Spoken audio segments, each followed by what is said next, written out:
Meron naman tayong inayos dito na Yamaha Sniper 150 kasi nawala yung kanyang preno. Pagdating niya dito ay hindi nag-function yung kanyang preno dito sa likuran. Kaya ngayon ang gagawin natin dito ay papalitan natin to ng brake master kit, yung mga rubber cap, kasama na yung kanyang spring. Ito na yung ipapalit natin. Mumurahin lang yung ikakabit natin kasi walang budget yung customer. Ito yung murang brake master kit pero matibay rin ito. Kaya ngayon panoorin nyo kung paano ito ikabit. At kung bago ka pa lang sa aking YouTube channel, sana huwag kalimutan na mag-like, share, and subscribe. Malaking tulong na po yan sa akin na isang small content creator. At bago yan, in-intro muna tayo. Ngayon isa-isa natin ikabit. Unahin natin itong kanyang rubber cap dito banda sa kanyang spring.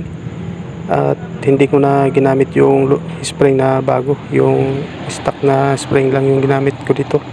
Sinauli ko lang yung kanyang original na spring.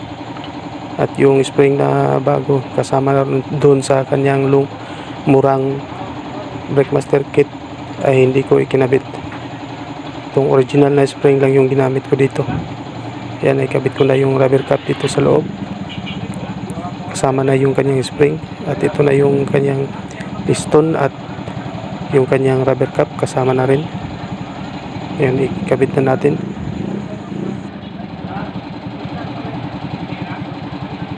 At ito na yung kanyang push rod dito sa kanyang piston doon sa kanyang brake master. At ang gagawin natin dito ay lilinisin lang natin kasi ito yung ibabalik natin. Hindi natin ikakabit yung murang rod kasi maliit yun at saka madali lang kalawangin. Kaya ang gagawin natin dito ay ikakabit lang natin kasi tapos na nating nalinis at nalagyan na rin natin ng grasa dyan sa loob. At kapag nagkakabit tayo dito ng circlip, gumamit tayo ng circlip plier na pang inner. Ayan. Sa pagkabit ng lock dito o itong circlip, kailangan marinig natin yung tick sound, sabay tulak lang. Ayan. Pag narinig na natin yung tick sound, ibig sabihin nailock na natin. Tapos silipin na natin. Ayan. Pag tingin natin na maayos na yung pagkalagay ng lock, ibalik na natin yung guma, itong rubber. Protection po ito sa putik, tubig at saka alikabok. Tapos nalagyan na rin yan ng grasa sa loob.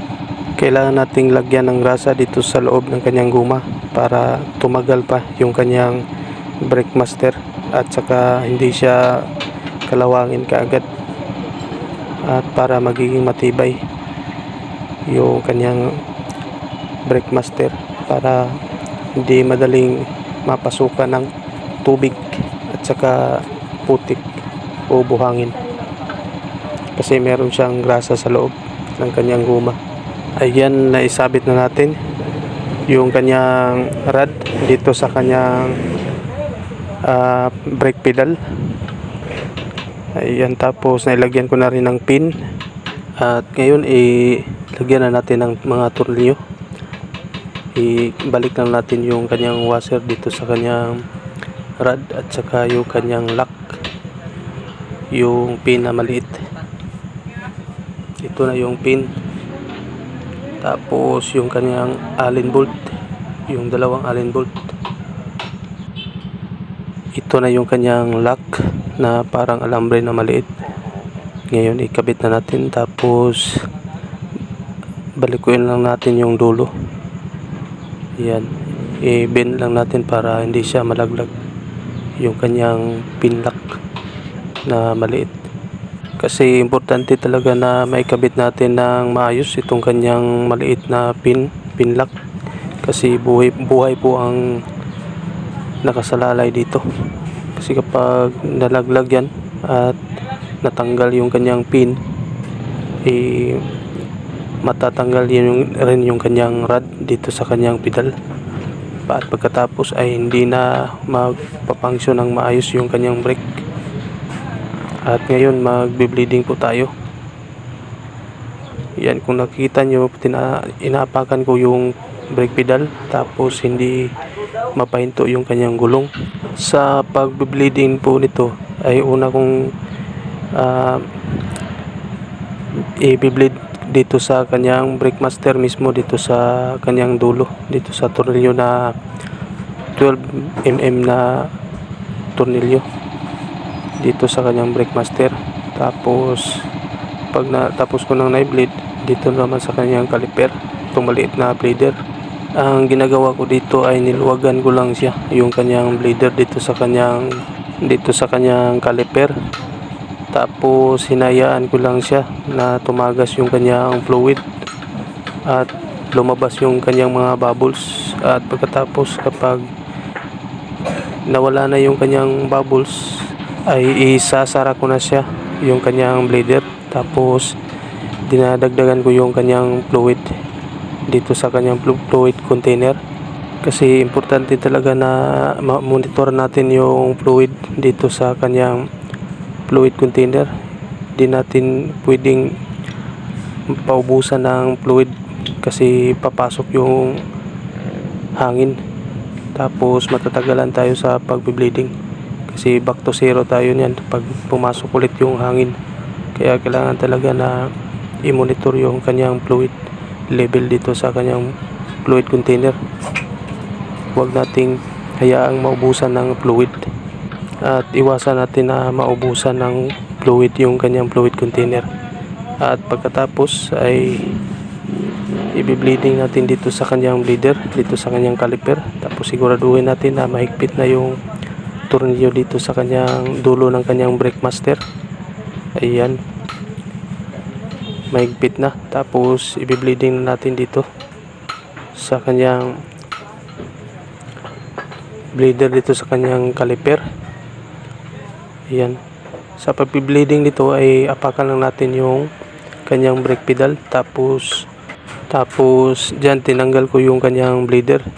Tapos tinakpan ko lang ng daliri yung butas ng kanyang caliper dito sa kanyang bleeder.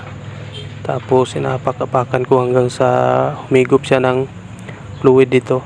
Tingnan mo na bawasan yung fluid, ibig sabihin pumasok na sa linya yung kanyang brake fluid, hinihigop na niya. At unti-unti nang tumigas yung kanyang brake pedal. At kapag humigop na siya ng fluid, dagdagan natin ng brake fluid. Tapos takpan natin ulit yung kanyang bleeder doon sa caliper. Ibalik natin yung bleeder.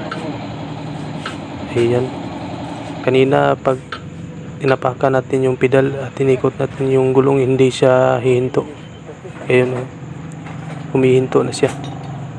Ibig sabihin naayos na natin itong kanyang preno dito sa likuran. At saka malalaman natin na naayos na natin kasi titigas itong kanyang brake pedal pag inapakan natin. Kasi kanina pagdating niya dito ay inapakan natin yung kanyang pedal, ay napakalambot kapag inapakan at hindi hinto yung kanyang gulong. At ngayon okay na. At kung may katanungan kayo ay mag-comment lang kayo sa comment section. At ride safe sa lahat. Hanggang dito lang muna tayo. Peace out.